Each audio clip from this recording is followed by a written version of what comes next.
All right, here are the 5-ish questions you should be asking all your customers during a video testimonial for you and your product. Now, the reason behind this is a lot of customers get camera shy. If you're not doing what I'm doing on a regular basis, you freeze. So we're gonna walk you through the exact questions, how to do them, and why you ask each one of these questions to get the best possible video testimonial.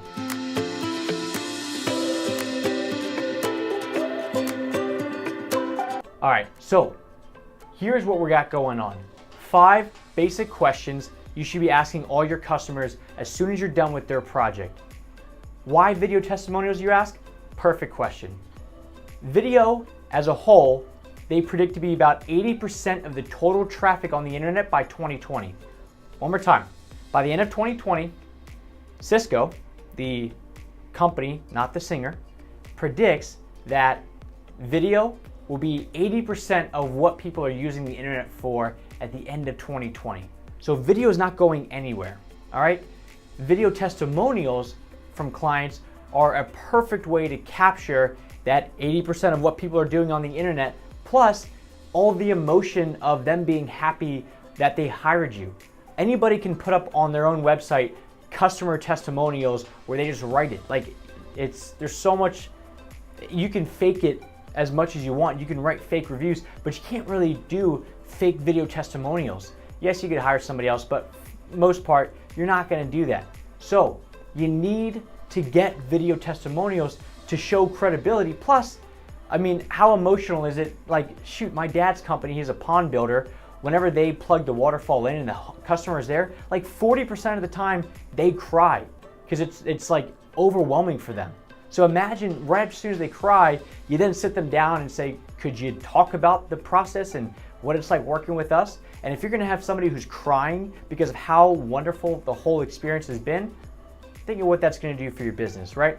So video is huge. Now, we learned you gotta ask questions because we have had some very talkative customers, super jovial, awesome, that as soon as we put them on camera, they freeze. Hey, tell us your name and where you live.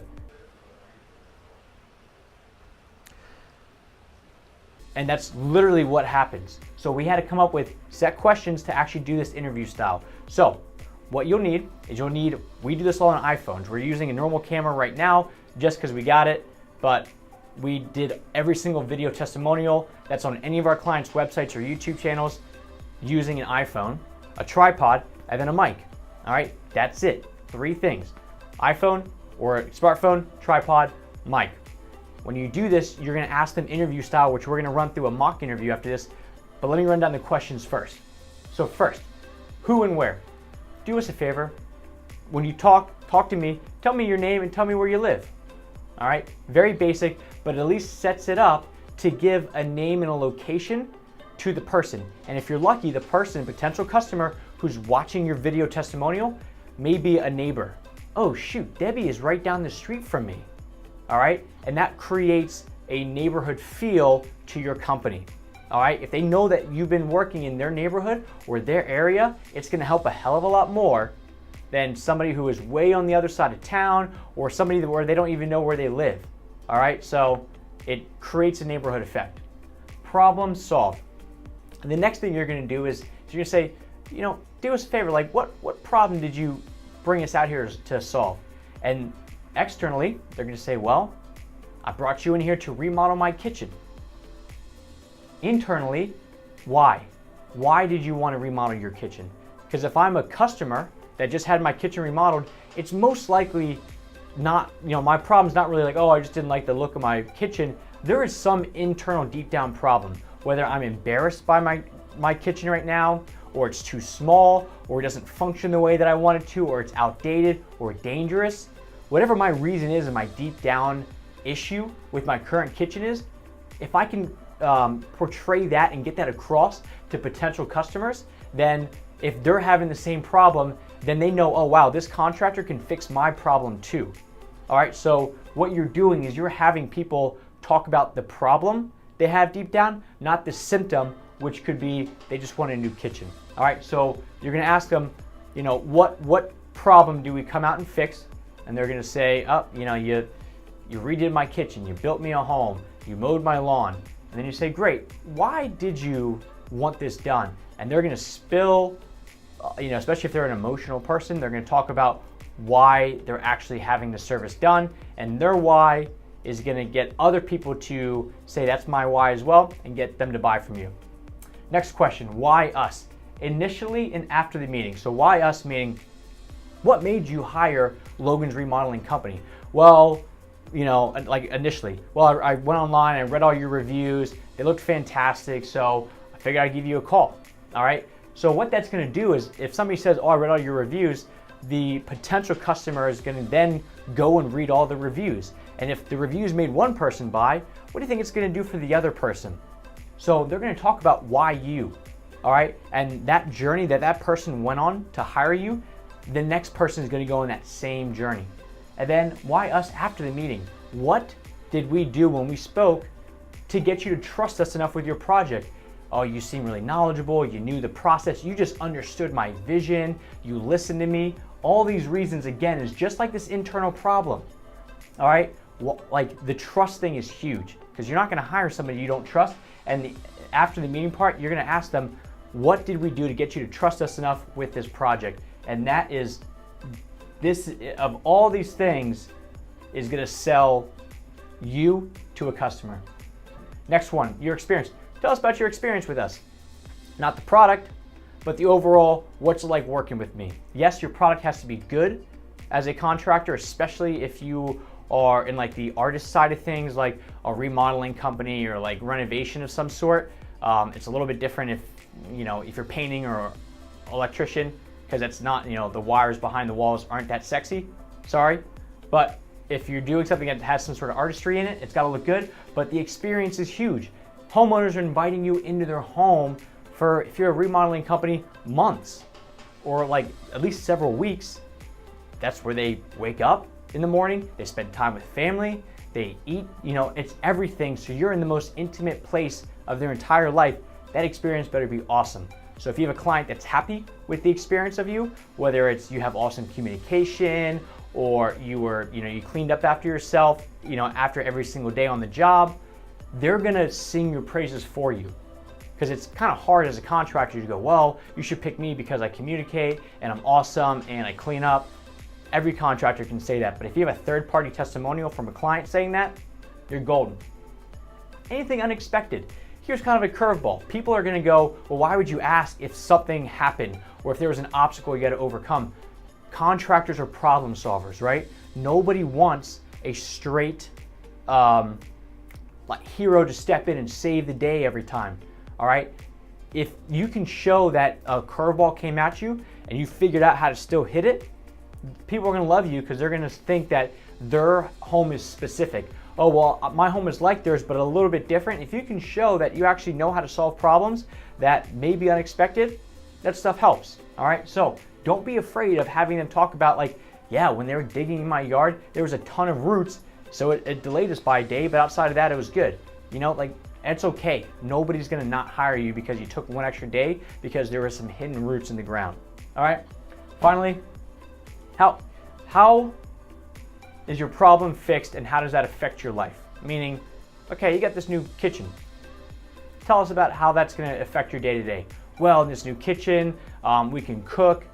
It's super easy, my family can sit down. Now what they're doing is they're talking about all the great things that they get because they hired you to do their project, all right? This is why they're happy, all right? So if you can get them to really speak on this, okay, look, we came out and we mowed your lawn. Like, how does this affect your life? Well, we're actually having a party next week and the lawn had to be done. So like, people can now come outside and enjoy it and play bocce ball. So that's a big one. And then finally, what if?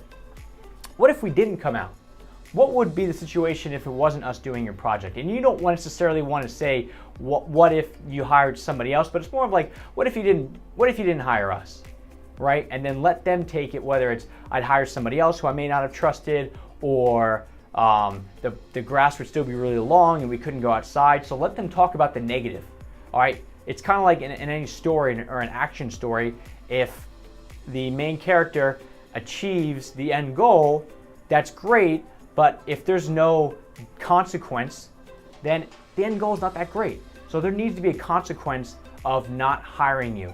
And when they can talk about what happens if they don't hire you, then other people are gonna go, well, shoot, that's gonna happen to me too. Let me make sure I hire them. So, who and where? Problem solved, both external and internal. Why us, initially and after the meeting, your experience, anything unexpected, and then what do you get from hiring us, and what if you didn't? So, what we're gonna do now, we're gonna do a little mock testimonial, right? We got Alex behind the camera. You see his hand? There you go, little small hand. But what Alex is doing is he's gonna ask me these questions, and I'm gonna pretend like a customer, right? Somebody's super happy, he just came in, I keep talking about kitchen remodels, let's do that one. I'm gonna look directly at Alex, not the camera, because what this is gonna do, this is gonna help me as a customer who's not comfortable on camera. It doesn't feel like I'm on camera, it feels like an interview. And think about it, if you ever watched a movie, how often do they stare directly into the camera like this? I'm doing this very deliberately because I want to speak at you, but when I'm doing that and in a testimonial style, it doesn't feel as natural, it feels more scripted. So I'm gonna look right at Alex, right off to the side of the lens, not way over here, but right here, and we're gonna get started. So Alex, you ready? And by the way, when you do these interviews, he's just gonna ask question by question. If you want to chop it down into individual pieces and put them together so it just seems like it's a natural testimonial, do that. Or even if he just wants to ask the questions, that's even more natural. You're a contractor. People like this stuff to seem raw and not fabricated. So let's do it, Alex. Would you please tell us your name and where you live? Sure, Logan Shinholster. I live here in Charlotte, North Carolina. What problem are you trying to fix? So I had this kitchen, it was a pretty ugly kitchen, it was small. So we wanted to do this open concept that we talked to you about, so that way it just was a much larger kitchen as a whole. Why do you want it fixed? We got a larger family and we like to entertain a lot, so when people come over, what was happening on the old kitchen was when they would be over, we'd be cooking in the kitchen, there was a wall that would stop you from like communicating and hanging out with them. So we wanted to knock that down, so next time we have a big party, it's like one big room where we can work at the same time that we actually have guests over. What made you call us initially? I just found you online and went on Google, looked you up, looked at some of your pictures, and then checked out some of your reviews and looked pretty good. So just figured I'd give you guys the first shot. What made you trust us with your project? When we talked, you kind of got it. Like the process of working with you, you were open and honest. You set the expectations up front, saying that like sometimes, you know, when you knock down this wall, something could happen, but like thank God that wasn't our situation. But I just like kind of working with you, and you just seemed like you knew what you were talking about, and more importantly, you listened to me about what I really wanted, when some of the other contractors would just pretty much tell me what their vision was for that kitchen and didn't even ask me for mine. Did anything unexpected happen? No, I think you set the expectations up right. You know, there was like, you know, it looked like you guys like chipped one of the tiles in the kitchen that we weren't redoing, but yeah, I ended up fixing it, so that was awesome, so I appreciate that. What would have happened if you didn't hire us? I don't know. I either would have risked it with somebody else, or the kitchen would probably just look the same, and we'd still be stuck in that same situation, so I wanted to get you guys in and take care of it. So that's kind of how you would do it, right? You just, you know, ask these 5 questions, 6.5 questions. You open it up, you let them speak. Make sure when you do it enthusiastically, Alex. So that's what it really comes down to. You're getting people to trust you by asking your current customers questions, because at the end of the day, if you can't figure out what the hell to shoot video on, show what it's like to be a customer of yours, and that will sell everything for you. So hope this helps. Do us a favor, if you like this and you want more tips like this, hit the subscribe button below, because we drop videos every Tuesday and every Friday to let you know how to grow your contracting business online and everywhere else. Thanks.